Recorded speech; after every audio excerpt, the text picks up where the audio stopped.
ناظرین، ہارون رشید صاحب ہمارے پاکستان کے بڑے مشہور صحافی کالم نگار ہیں، بلکہ تجزیہ نگار بھی ہیں. تو ان کے دو چار جو بھی کلپس کبھی سننے کو ملے تو اس میں ہمیں ان کے بارے میں ایک اچھا نظریہ ہمارے ذہن میں ہوتا تھا کہ پچھلے دنوں انہوں نے ایک کلپ بنایا جس میں قادیانی اقلیتوں کے حوالے سے ٹاک ہو رہی تھی اور یہ خاتون ان سے سوال پوچھ رہی تھی، لیکن ہارون رشید صاحب اتنے نان سیریس انداز میں اس کے جوابات دے رہے تھے اور یہ لگ رہا تھا کہ انہوں نے اس حوالے سے کوئی اسٹڈی نہیں کی. حالانکہ اصولی بات یہ ہے کہ اتنے بڑے فورم پر میڈیا کے سامنے جب آپ کسی حساس ایشو پر بات کرنے کے لیے جاتے ہیں تو کم از کم آپ جو فریقین ہیں ان کا موقف تو آپ اچھے طریقے سے اسٹڈی کریں اور موقف جو ہے اس کے مطابق جو جوابات ہونے چاہیے. اور بینگ اے مسلم تو پھر اس میں اور زیادہ آپ کے لیے ذمہ داری بڑھ جاتی ہے کہ آپ کا ایک ایک لفظ ہو سکتا ہے کہ کسی بھولے والے مسلمان کو جو ہے اس کا ذہن کو خراب کر دے. آپ اس سلسلے میں ذرا پہلا سوال آپ دیکھیں کہ وہ خاتون ان سے کیا پوچھ رہی ہیں اور ہارون رشید صاحب کیا جواب دے رہے ہیں. کاف لیگ نے قادیانیوں کو اقلیتی کمیشن میں شامل کرنے کا جو فیصلہ ہے وہ واپس لینے کا مطالبہ کیا ہے. آپ اس مطالبے کو کس طرح سے دیکھ رہے ہیں؟ یہ تو ایک بچگانہ بات ہے. اقلیتی کمیشن کا مطلب کیا ہے؟ جس میں غیر مسلم شامل ہوں، ہمارے گھر کے ہندو بھائی ہوں، سکھ ہوں، عیسائی ہوں، دوسرے ہوں، جو بھی ہیں، جی جی ٹھیک ہے. تو جب ان کو غیر مسلم قرار دے، سوال یہ ہے ان کے کوئی حقوق ہیں یا نہیں؟ انہیں زندہ رہنے کا حق ہے، انہیں کاروبار کرنے کا حق ہے، انہیں رشتے ناطے کرنے کا حق ہے، ان کی جان و مال و آبرو محفوظ ہے. سنا آپ نے ناظرین، ہارون رشید صاحب کہہ رہے ہیں کہ ان کو جینے کا حق نہیں ہے، ان کو رشتے کرنے کا حق نہیں ہے. یعنی کتنی عجیب بات ہے کہ سوال تو ہو رہا ہے کہ اقلیتوں کو ان کو داخل نہیں کرنا چاہیے، وہ کانسٹیٹیوشن آف پاکستان کے خلاف ہیں، وہ آئین پاکستان کو تسلیم ہی نہیں کرتے. آئین پاکستان کہتا ہے تم کافر ہو اور یہ کہتے ہیں کہ نہیں ہم تو مسلم ہیں، ہم تو آمدی مسلم ہیں. تو بات تو یہ ہو رہی تھی کہ جو شخص آئین پاکستان کو تسلیم نہیں کرتا اس کو زبردستی آپ اقلیتوں میں گھسیڑنے کی ضرورت کیا ہے؟ بھائی وہ کہتا ہے میں نہیں ہوں اقلیت، آپ کہتے ہیں نہیں تم اقلیت ہو. تو یہ بات جو ہے وہ خام خواہ ان کی جو شاہ سے بڑھ کر شاہ کے وفادار والی ہمدردی ہے. ہونا تو یہ چاہیے تھا کہ ہارون رشید صاحب یہ کہتے ہیں کہ بھائی جب وہ خود آئین پاکستان کو نہیں مانتے تو ان کو بالکل نہیں آنا چاہیے. وہ بجائے یہ جواب دینے کے وہ کہتے ہیں ان کو جینے کا حق نہیں ہے، ان کو رشتے کرنے کا حق نہیں ہے. ہارون رشید صاحب اب تک وہ بغیر رشتوں کے رہ رہے ہیں، 70 سال سے وہ بغیر رشتوں کے ساتھ رہ رہے ہیں، یا انہوں نے 70 سال سے مرے ہوئے ہیں، وہ زندہ نہیں ہیں کیونکہ زندہ رہنے کا حق تو اقلیت میں جا کے ملنا تھا ان کو، وہ ملا نہیں ہے لہٰذا مرے ہوئے ہیں. تو ہارون رشید صاحب آپ جیسا سمجھدار بندہ بھی اس انداز کے جب وہ ریمارکس دیتا ہے نا تو وہ اصل ٹریک سے بندہ ہٹ جاتا ہے. یعنی جواب تو آپ کا کچھ اور آنا چاہیے جو میں نے پہلے گزارش کی، جواب آپ یہ دے رہے ہیں. حالانکہ اس چیز کو تو کسی کو بھی اعتراض نہیں ہے، بلکہ پاکستان کے اندر جتنے اقلیتوں کے حقوق ہیں صحیح پوچھے تو اتنے تو مسلمان اکثریت کے بھی حقوق نہیں ہیں. کسی اقلیت کے بارے میں کوئی ذرا سی بات ہو تو پورا میڈیا جو ہے بھاؤں بھاؤں کرنے لگ جاتا ہے، اور مسلمان جس طرح مرضی جس طرح ظلمن جو ہے وہ قتل ہو جائیں تو اس پہ اس انداز میں کوئی ریئیکشن نہیں ہوتا. ناظرین آگے ذرا مزید سنیے. گھر کے ہندو بھائی ہوں، سکھ ہوں، عیسائی ہوں، گھر کے ہندو بھائی ہوں، سکھ ہوں، عیسائی ہوں، گھر کے ہندو بھائی ہوں، سکھ ہوں، عیسائی ہوں. میں ہارون رشید صاحب آپ سے یہ گزارش کروں گا کہ ہندو، سکھ، عیسائی، یہودی، قادیانی، مرتد یہ ہمارے بھائی نہیں ہیں، تو ان کے ساتھ آپ برادرانہ رشتہ داری نہ رکھا کریں. قرآن پاک کا واضح فیصلہ ہے انما المؤمنون اخوہ کہ صرف مومنین آپس میں ایک دوسرے کے بھائی ہیں. ہو سکتا ہے کہ شیطان یہ وسوسہ پھر ڈالے کہ جناب آدم علیہ السلام کی سب اولاد ہے تو پھر ان کو بھائی کہنے میں کیا حرج ہے. تو پھر اس کا مطلب ہے پھر تو ہم کسی عورت سے نکاح بھی نہیں کر سکتے کیونکہ وہ بھی جناب آدم علیہ السلام کی اولاد سے ہے، ہم بھی، پھر بہن بھائی کا نکاح تو نہیں ہوتا. تو اب اس میں فوراً جواب دیا جائے گا نہیں نہیں نہیں نہیں وہ اور مسئلہ ہے، یہ اور مسئلہ ہے. تو میں بھی پھر اس کا یہی جواب دوں گا کہ یہ اور مسئلہ ہے، وہ اور مسئلہ ہے. جب انسان اسلام قبول کر لیتا ہے تو پھر رشتہ داریوں کا معیار بھی بدل جاتا ہے. جناب سیدنا نوح علیہ السلام کا سگا بیٹا جب وہ ایمان نہیں لایا تو رب پاک عز و جل نے کیا فرمایا کہ وہ تو آپ کے اہل سے ہی نہیں ہے. تو یہاں تو سگی اولاد کا اعتبار نہیں ہے اور آپ کی دور دراز سے آپ کے ساتھ کوئی رشتہ داری نہیں ہے تو ان کو بھی آپ اپنے بھائی بنانے کے لیے تلے ہوئے ہیں. تو یہ اپنی اپنی دینی غیرت کی بات ہوتی ہے.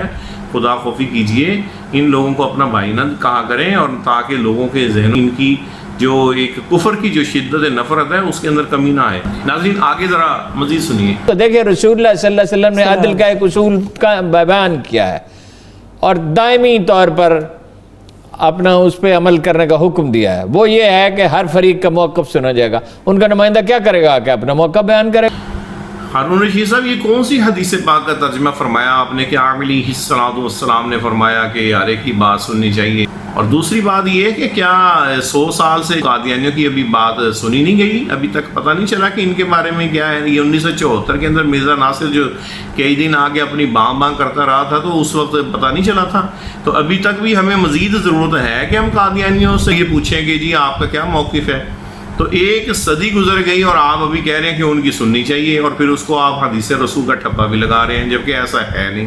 وگرنہ مجھے بتائیے اگر آپ کی بات کو مان لیا جائے بغیر اس سے کہ آپ حوالہ دکھائیں، اگر بالفرض ایسا ہو تو پھر آپ کیا کہتے ہیں کہ پھر اس کا مطلب ہے کل کلام کو کوئی شخص کسی کو کہے کہ تو حرام کی نسل سے ہے تو پھر اس کی بھی بات سنی جائے گی. پھر وہ بیٹھے گا اپنی ماں کو بٹھائے گا اور اس کو بٹھائے گا اور کہے گا ہاں تم دلیل دو. تو کیا ہر بات سننے والی ہوتی ہے؟ جب پتہ لگ گیا کہ مرزائی قادیانی فراڈ ہیں، دجل اور تلبیس کے سوا یہاں کچھ نہیں ہے، یہ ختم نبوت کے ڈاکو ہیں، اور پھر اس کے باوجود وہ کانسٹیٹیوشن آف پاکستان کو تسلیم کرنے کے لیے تیار نہیں ہے، تو پھر ان کو زبردستی اقلیت میں گھسیڑا ڈالنے کی مجھے بتائیے کہ کیا ضرورت ہے؟ یعنی جب وہ آپ کے کانسٹیٹیوشن کو نہیں مان رہے، آپ کہتے ہیں نا کافر ہیں، وہ کہتے ہیں ہم تو نہیں، ہم تو احمدی مسلم ہیں. تو جو آئین ہی کو نہیں تسلیم کر رہا، آپ کہہ رہے ہیں کہ جناب وہ ان کا رائٹ ہے ان کی سنی جائے. کیا سنیں ان کی؟ تو بہتر یہی ہے کہ آپ اس طرح کی جو مس لیڈنگ قسم کی جو گفتگو ہے وہ نہ فرمائیں. اس حوالے سے تھوڑا سا اسٹڈی ضرور کر لیا کریں. ناظرین آگے ذرا مزید سنیے. ان کے ساتھ اختلاف کے لیے یہ ایک نقطہ کافی نہیں ہے کہ وہ نبی آخر الزماں کو تسلیم نہیں کرتے کہ یہ آخری نبی ہیں؟ کیا یہ نقطہ کافی نہیں ہے؟ عیسائی تسلیم کرتے ہیں، وہ تمام پیغمبروں کو. ہندو تسلیم کرتے ہیں، سکھ تسلیم کرتے ہیں. ہارون رشید یہاں پہ کہہ رہے ہیں کہ غیر مسلم ہی تو آپ کے نبی کو نہیں مانتے. ہارون رشید صاحب غیر مسلم اپنے آپ کو مسلمان ہی کہلاتے ہیں، اس لیے ان کا ہمارے نبی کو نہ ماننا وہ کسی چیز کو لازم نہیں کرتا کہ ہمارے ان کے ساتھ معاملات کو. جو شخص ریاست کے قانون کو تسلیم کرے، وہ قوانین کی خلاف ورزی کرے، وہ باغی ہوتا ہے، نہ کہ وہ کہ جو جس کا ریاست سے کوئی تعلق ہی نہ ہو. اور نان مسلم جو ہے ان کا تو اسلام سے تعلق ہی کوئی نہیں ہے.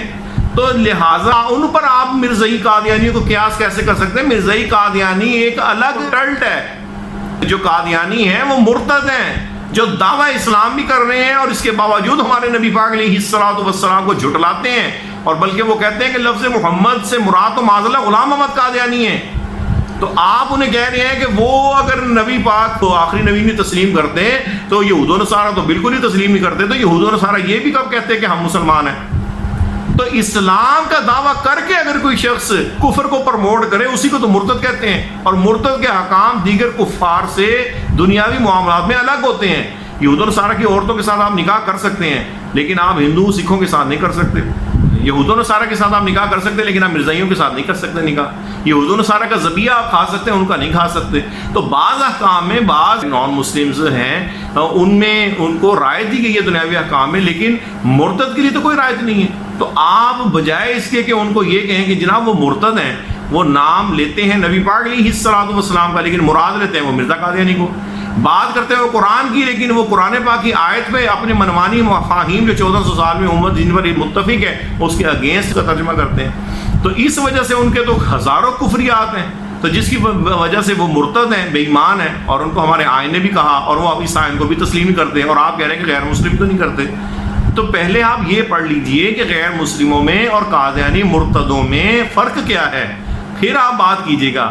میں پاکستان میں بیٹھ کے کوئی شخص امریکی لا کو اگر وہ نہیں مانتا تو امریکہ کو اس سے کوئی پرابلم نہیں ہے، لیکن امریکہ میں جا کر اگر کوئی شخص یہ کہے کہ میں امریکی لا کو نہیں مانتا تو ہر شخص کہے گا کہ جناب آپ کو قانون تو فالو کرنا ہی پڑے گا کیونکہ آپ امریکہ میں انٹر ہوئے ہیں، تو اب آپ پابند ہیں کہ آپ اس کے قانون کو فالو کریں. تو جب کوئی شخص اسلام کا دعویٰ کر کے پھر وہ اسلام کے خلاف کفری عقائد کو پروموٹ کرتا ہے، اس کا اعتقاد رکھتا ہے، تو ایسا شخص ہی تو باغی کہلاتا ہے، اور باغی کی سزا پوری دنیا میں سوائے موت کی اور کچھ نہیں ہے. تو اس لیے ہارون رشید صاحب ذرا تھوڑا سا اس حوالے سے اپنا آئیڈیا ہے وہ علماء کرام کی صحبت میں بیٹھ کے ذرا سیکھ لیجئے گا. ناظرین آگے ذرا مزید سنیے. دیکھیے گزارش یہ ہے کہ جو آدمی رسول اللہ صلی اللہ علیہ وسلم کو ختم المرسلین تسلیم نہیں کرتا، ایمان نہیں لاتا ان پہ، وہ اپنے لیے وہ جانے اللہ جانے. یہاں پر ہارون رشید صاحب فرما رہے ہیں کہ قادیانی کو معاملہ اللہ جانے اور وہ جانے. تو ابھی ہارون رشید صاحب آپ نے جو ہے وہ سڈل صاحب کے بارے میں بات کی تھی کہ ان کو اقلیتی کمیشن کا وہ بنا رہے ہیں. تو پھر اقلیتی کمیشن بنانے کی کیا ضرورت ہے؟ اللہ جانے اور قادیانی جانے، پھر اس کو بھی بنانے کی ضرورت نہیں ہے۔ پھر آپ کو خود بھی تو یہ کلپ بنانے کی ضرورت نہیں تھی نا، یہ جو آپ نے خاتون کو بٹھا کے اس پہ تبصرہ فرما رہے ہیں، چھوڑ دیتے ہیں آپ اقلیت کمیشن پہ، آپ کو کیا بنانے کی ضرورت ہے؟ یہ کلپ اللہ جانے اور قادیانی جانے، اور پھر اسی طریقے سے آپ پولیس کو بھی ختم کر دیں، اللہ جانے اور چور جانے۔ پھر کل کلاں کو آپ جو ہے وہ کرپشن کے حوالے سے اور یہ جتنے FIA ہیں اور یہ جو آرمی ہے سب ادارے ختم کر دیں، اللہ جانے اور لوگ جانے۔ ہارون رشید صاحب کو بات کیا کریں کہ سمجھداروں والی، اللہ جانے اور بندہ جانے کو اللہ پاک نے ہم پر بھی کوئی چیزیں لازم کی ہیں، ہمیں بھی فرمایا ہے کہ کنتم خیر امۃ اخرجت للناس تأمرون بالمعروف وتنہون عن المنکر، تم بہترین امت ہو جو لوگوں پہ ظاہر کی گئی ہے، تم نیکی کا حکم دیتے ہو، برائی سے روکتے ہو، اور کفر سے بڑھ کر برائی کیا ہوگی؟ اور جس بات سے اسلام ہمیں روک رہا ہے اس بات کو انبیاء کرام کے جو وارث ہیں، علماء ہیں، وہ جو نبی پاک علیہ الصلوۃ والسلام کے وارث علماء ہیں، ان کا یہ فریضہ ہے کہ وہ لوگوں کے ایمان کی حفاظت کریں اور اللہ اور اس کے رسول پاک کے دین کا پرچار کریں۔ آپ کہہ رہے ہیں اللہ جانے اور وہ بندے جانے، تو پھر ہر معاملے میں کہہ دیں، یہ پھر کیوں، کیا ضرورت ہے بھی یہ جتنے بھی شعبہ جات کھولے ہوئے ہیں؟ تو وہ آپ جو بھی جواب دے رہے ہیں وہ سوال گندم اور جواب چنا ہے۔ ہارون رشید صاحب کو خیال کیجئے۔ ناظرین آگے ذرا مزید سنیے۔ اللہ نے کہہ دیا یہ تمہارے لیے نمونہ کامل ہے، یہ ختم المرسلین ہے، اس کی عمر عزیز کی قسم ہے، اس پہ اللہ اور اس کے فرشتے درود بھیجتے ہیں، اس کے بعد اس میں کیا شبہ رہ جاتا ہے؟ ہارون رشید صاحب کہہ رہے ہیں کہ نبی پاک علیہ الصلوۃ والسلام کی شان مبارک کے چند جملے بول کے پھر اس کے بعد کیا رہ جاتا ہے؟ ہارون رشید صاحب اس طریقے سے تو ہم بھی کہہ سکتے ہیں کہ پاکستان آرمی جو ہے وہ کیا کہتے ہیں، وہ بہت ہی ہماری بہادر ہے اور وہ دشمن سے وہ لڑنے کی صلاحیت رکھتی ہے، تو بس اس کے بعد ان کو گھر بھیج دیں، کیونکہ پھر اس کے بعد اور کیا رہ جاتا ہے۔ اور اسی طریقے سے ہماری جو عدالت عظمیٰ ہے وہ جناب بڑے اچھے ہیں جج حضرات، وہ انصاف کرتے ہیں، تو جب ہم اس چیز کو تسلیم کریں پھر اس کے بعد کیا رہ جاتا ہے؟ اب اس کے بعد ان کو آپ گھر بھیج دیں۔ اور ہم آپ سے یہ تھوڑی کہہ رہے ہیں کہ آپ اس کے بعد کیا رہ جاتا ہے، اگر اس کے بعد نہیں رہ جاتا تو پھر یہ قادیانیوں کا جو اسلام اور پاکستان کے ساتھ جو دشمنیاں ہیں اور جو مسلمانوں کو جو ہے وہ حالت اسلام سے نکال کر حالت کفر میں کھینچنے والا معاملہ ہے، اس کو ہم نبی پاک علیہ الصلوۃ والسلام کے بارے میں چند جملے کہہ کے پھر ہم یہ کہیں گے اس کے بعد کیا رہ جاتا ہے، پھر گھر کو جا کے سو جائیں۔ تو آپ ایسی باتیں کیوں کر رہے ہیں کہ جس کا کوئی جواز ہی نہیں بنتا ہے، جس کا کوئی جواب ہی نہیں ہے، سوال کچھ ہے جواب کچھ ہے۔ آگے دیکھیے کیا کہتے ہیں۔ پہ ایک اور اختلاف یہ ہے کہ قادیانوں کو ہم اپنا بھی سٹیزن تسلیم کرنے کو تیار نہیں ہے، کیونکہ وہ اپنی تعلیمات کا پھر پرچار بھی کرتے رہیں گے، اسی وجہ سے نہیں کیا پرچار کریں گے؟ ہارون رشید صاحب بلی کو اگر دیکھ کے کبوتر آنکھیں بند کر لیں تو اس کا یہ مطلب نہیں ہوتا کہ بلی چلی گئی ہے۔ آپ کس طرح کہتے ہیں وہ کیا پرچار کریں گے؟ یہ جو 15 مارچ کو یہ جو چٹی داڑھی والا مرزائی فراڈیا چھوڑا ہے غیر ملکی طاقتوں کے کہنے پہ، تو وہ سیدھا ٹرمپ کے پاس گیا جا کے، اور وہاں پہ گورنر تاثیر کا جو لڑکا ہے اس نے ٹرانسلیٹر کے فرائض انجام دیے، اور وہاں جا کے اس نے پاکستان کے بارے میں زہر اگلا ہے۔ تو اب اس کی تو سزا بھی ابھی پوری نہیں ہوئی، تو پھر اس کو جو چھوڑا گیا تو اس کا جرم کیا تھا؟ وہ یہی تو تھا کہ وہ لٹریچر جو تقسیم کرتا تھا۔ سندھ کے اندر جو ہے وہ مرزائیت کام نہیں کر رہی، فیصل آباد، چنیوڑ اور یہ اسی طریقے سے سیال کوٹ، کون سی جگہ پہ ہے جو ان کا ربوہ تو خود انہوں نے اپنی اسٹیٹ کے اندر اسٹیٹ بنائی ہوئی ہے جہاں پہ ان کا عمل دخل ہے۔ تو یہ ساری جگہ پہ وہ اپنا لٹریچر تقسیم کر رہے ہیں، وہ اپنی جو ہے وہ تبلیغی سرگرمیوں کو جاری رکھیں۔ آپ کہتے ہیں کیا پرچار کریں گے؟ اب آپ لوگ یہ چاہتے ہیں کہ وہ قومی اسمبلی کے اندر آ کے جو ہے وہ وہاں پہ اپنی مظلومیت کے رونے روئیں کسی طریقے سے۔ تو پہلے سب سے پہلے جو بنیادی بات ہے وہ کرنے والی کریں کہ بھائی وہ اپنے آپ کو پہلے یہ ایڈمٹ کرتے ہیں کہ ہاں ہم واقعی کافر ہیں۔ ہر ہندو کہتا ہے میں ہندو ہوں، سکھ کہتا ہے میں سکھ ہوں، قادیانی کہتا ہے میں مسلمان ہوں، جو نہ قرآن و سنت کو مان رہا ہے اور نہ قرآن و سنت کے تابع آئین ہے پاکستان کا اس کو تسلیم کر رہا ہے، تو پھر اس کے لیے یہ ہمدردیوں کے ڈونگرے ہیں وہ کیوں برسائے جا رہے ہیں؟ اور جو بات کرنے کی ہے وہ کرنی چاہیے، نہ کہ یہ کہ دائیں بائیں ڈال کے اور بات کو بکھیر دیا جائے۔ تو اس لیے میری یہی آپ سے گزارش ہے کہ کم از کم ختم نبوت جیسے یا اسلامک موضوعات ہیں ان کے حوالے سے اگر آپ کو ٹاک کرنے کا شوق ہو تو پھر تھوڑا سا اس کو اسٹڈی ضرور کر لیا کریں، اور جو موقف ہے فریقین کا اس کو پڑھ لیا کریں، سمجھ لیا کریں کہ ہمارا جو ہے قرآن و سنت کا اس حوالے سے کیا موقف ہے اور جو مخالف فریق ہے اس کا کیا ہے، اور پھر جو سوال کیا جائے پھر اس کے مطابق اسی کا جواب دیا کریں۔ ہنسنے سے کیا ہوگا؟ کچھ نہیں ہوتا، یہ کرنے سے پھر کیا رہ جاتا ہے اور کیا پرچار کریں گے؟ اس طرح مسائل حل نہیں ہوتے، خصوصاً اس صورت میں کہ جب ڈائریکٹ دین اسلام کو نشانہ بنایا جا رہا ہو۔ امید ہے کہ آپ نیکسٹ جو ہے وہ ان معروضات کا خیال کریں گے۔